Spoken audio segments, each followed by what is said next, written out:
Много хубав коментар, за което благодаря. Нека да го разгледаме и разбира се да си изкажа мнението. Не само раждането, но и хормоните се изместват, грижата за детето, домашните задължения и прочее. Така е, права си, минала съм през това. Напълно те подкрепям, напълно си права. Сега, мъжете трудно биха го разбрали това, защото не могат да го изпитат. Но ако имат желанието и волята, то поне биха могли да се снабдят с информация и оттам да проявят някакво разбиране към своята половинка. Тук стигмата и проблемът е по-скоро, мисля, предизвикан от самите нас, а именно жените. И сега ще кажете, ама как така ние?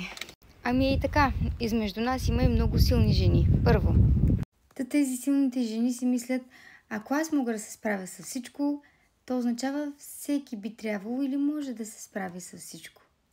Въпросът е само, че те не са се справили с всичко, защото са можели, а защото е трябвало и неволята ги е предизвикала. Нямало кой да им подаде ръка, нямало кой да им помогне. И защото на тях им е било трудно, но са го замаскирали с това много е лесно. Изгледала съм 5 деца и съм ходила на 3 работи. Та трябва и на останалите да им е трудно. Само, че трябва да отбележим, че всеки човек е различен, всяка психика е различна, всичко в теб е различно. Ако един човек реагира по един начин и се справи по един начин, не можеш да очакваш, че другия до него ще направи абсолютно същото и ще излезе от ситуацията свещ като репичка.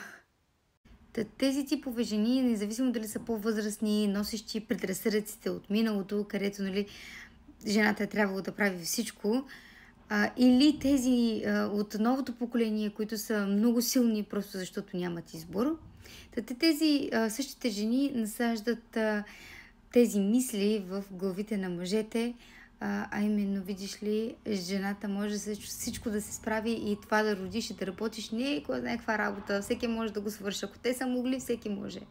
Не се влияйте от тяхното мнение и само разговори. Разговор с мъжа ви преди да забременеете, по време на бременност, след бременност. Опитайте се да запазите своята същност, своята цялост и най-вече здравият си разум, колкото и трудно и невъзможно да звучи понякога.